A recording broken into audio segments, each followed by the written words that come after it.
बहुत बहुत धन्यवाद।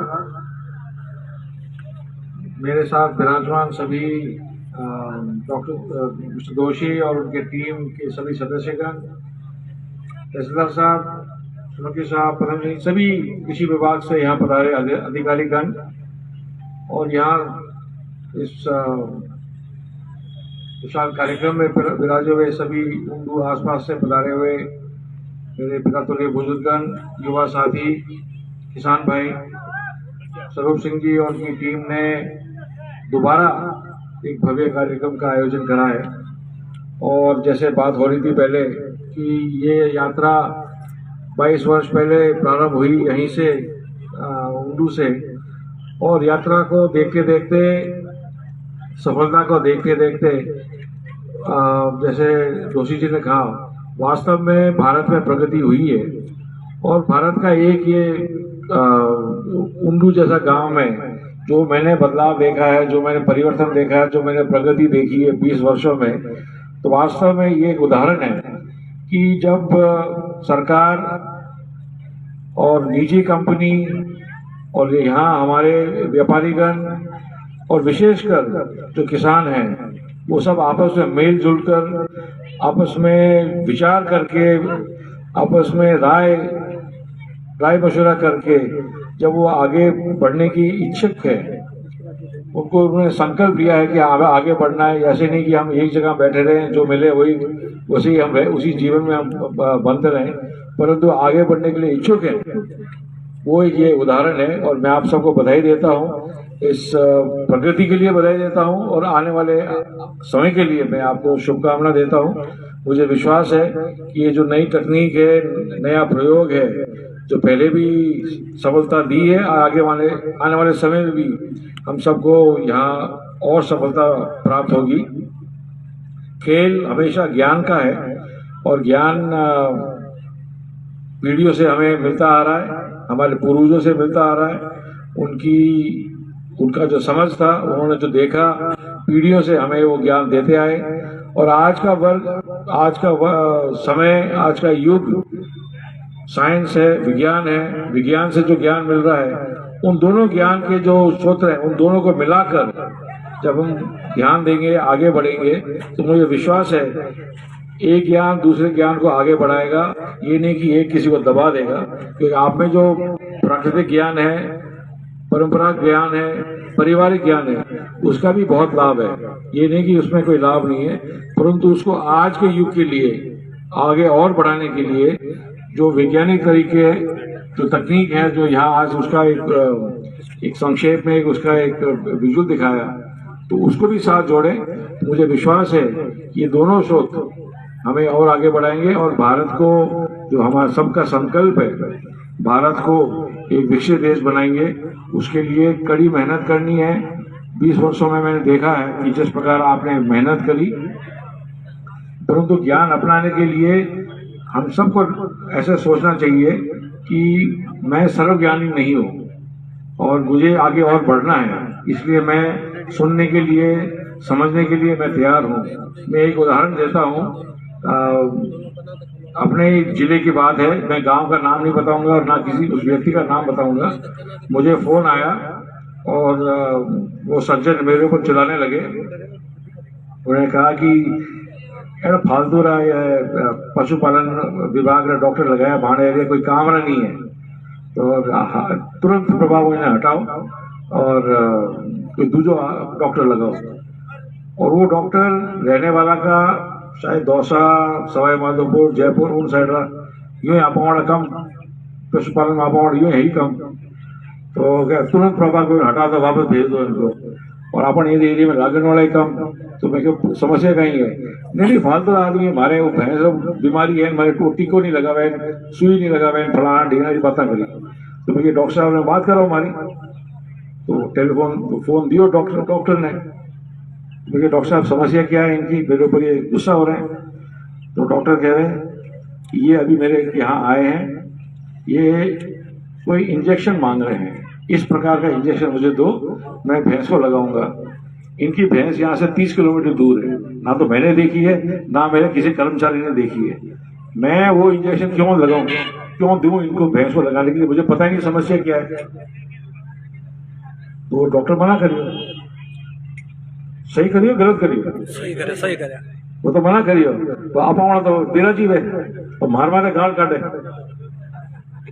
तो अभी वही उदाहरण है जो अभी किसी विशेषज्ञ हमारे विभाग के सचिव ने बताया, जोशी जी ने बताया कि जो भी डीएपी यूरिया लगानी है अपने खेत में, अपने जमीन में, उसी मात्रा में लगानी है, और लगानी वही है जांच करने के बाद।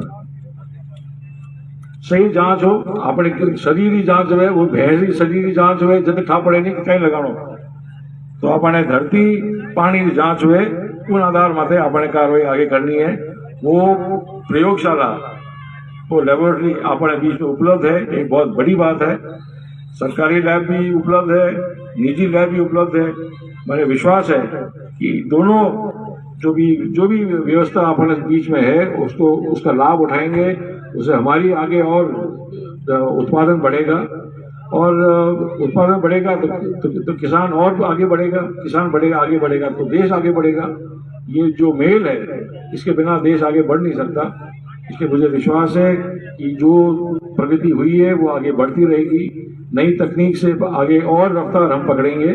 मेरा कंपनी से और विभाग से और जो भी यहाँ विराजमान है उनसे एक ही निवेदन है, क्योंकि मेरा जन्म सेना में हुआ है और यहाँ पूर्व सैनिक भी अच्छी तादाद में रहते हैं, तो कंपनी की तरफ से या विभाग की तरफ से जो भी सैनिकों के लिए कुछ अधिक आप छूट दे सकते हैं, उनको सहयोग दे सकते हैं, आप हमेशा देते रहिए।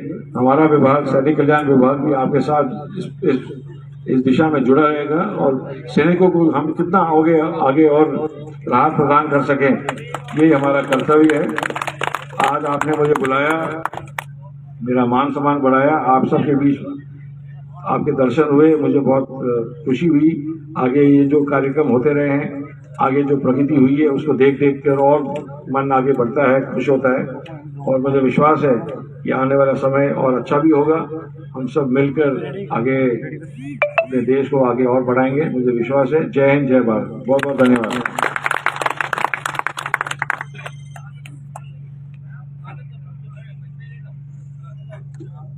धन्यवाद सर।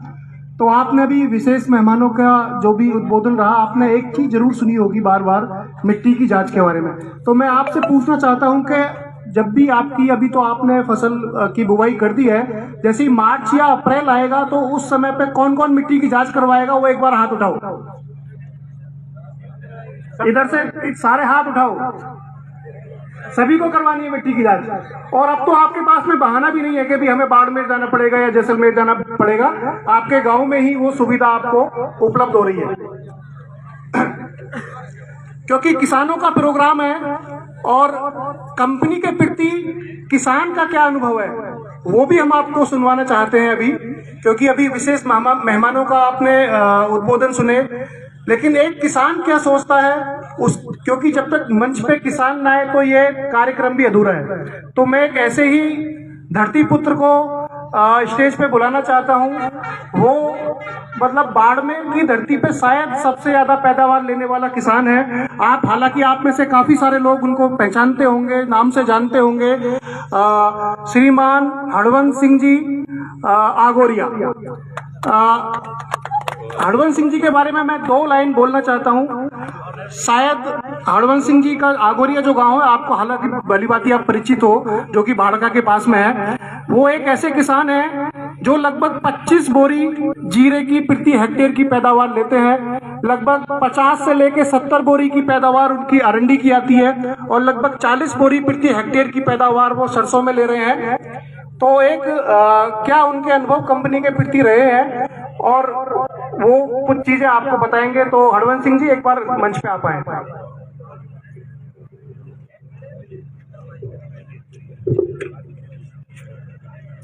राम राम साहब। ज्यादा तो पढ़ा लिखा नहीं हूँ, लेकिन किसान जरूर हूँ, मेहनत करने वाला।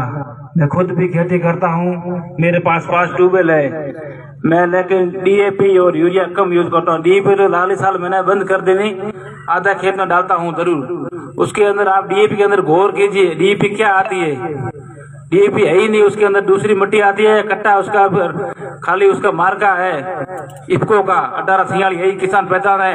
उस डीएपी के अंदर क्या है क्या नहीं है उसकी कोई जांच नहीं करते हैं और किसान लाते हैं खेत में डालते हैं। तो मैंने उसी जगह किसानों पे, मेरा काश्तकार था, मैं भी खुश था, तो मैंने पहले जीरे की बोई की थी, उसके अंदर पहले भी सल्फर और टेक्नोजल डाला।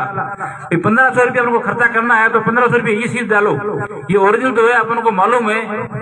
मैं 2009 से इसका काम करता, यही ईप का डालता हूँ माल। तो उसके अंदर मेरा जीरे के अंदर 15 से बोरी एवरेज आता था, तो मैंने लाली साल डीएपी की जगह इस सल्फर और टेक्नोजल डाला, तो मेरा एवरेज आ रहा है 24 बोरी, और एक फसल भी उसमें खराब नहीं हुई। जैसे बिल्ट रोग की बीमारी बोलते हैं, जड़ काली पड़ता है, उसमें हमारे खेत में कहीं भी नहीं है। दूसरी बात में तो बड़ी अरंडी होती है, जैसे राड़ा होता है, उसमें 3 बार डोज डालना है, 10-10 किलो 3 बार फर्टिस का डोज डालना है, और 8-8 किलो टेक्नोजल डालना है 3 बार, 100 किलो एक हल में डालना है। क्योंकि अपनी इधर जमीन रेतीली है, जमीन गुजरात जैसी या महाराष्ट्र जैसी नहीं है, तो उसको अंदर डोज ज्यादा डालेंगे तो उसकी पैदावार बढ़ेगी। अगर पैदावार बढ़ेंगे तो किसान मजबूत होगा, तो भारत भी मजबूत हो जाएगा। दूसरी बात में इधर किसानों का सिस्टम बन गया कि 10 किलो फर्टिस और 8 किलो टेक्नोजल डाल दिया, साहब फसल तो मोड़ी हो जाए। जैसे राड़ा है, जीरा नहीं, राड़ा है, अरंडी, इसमें 3 बार डोज डालनी है, जीरे में 2 बार डालना है। जीरे में फर्टिस डालना है 20 किलो और टेक्नोजल डालना है 12 किलो। कोई लोग बोलते हैं, दूसरी कंपनी वाले आते हैं कि ये साहब इसमें तो जमीन खराब होती है। जमीन इसमें खराब नहीं होती है, जो आप लोकल बेचते हो उसमें खराब होती है। किसानों को